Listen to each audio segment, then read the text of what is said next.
In this video, we'll show you how to access your Samsung Notes on your Windows PC or laptop.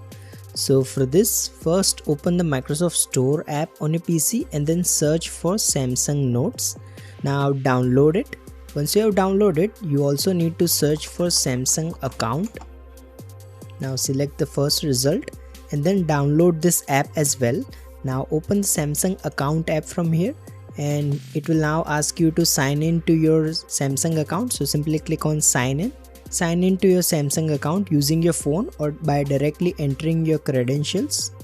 Once you are signed in, simply close this window. Now search for Notes on your PC. Click on Samsung Notes. Now here you should say that the Samsung Notes app is optimized for only Galaxy books, but it also works for other computers. So click on OK. Now here you will need to first sync your Samsung Notes. So click on this settings option right here and then turn on sync.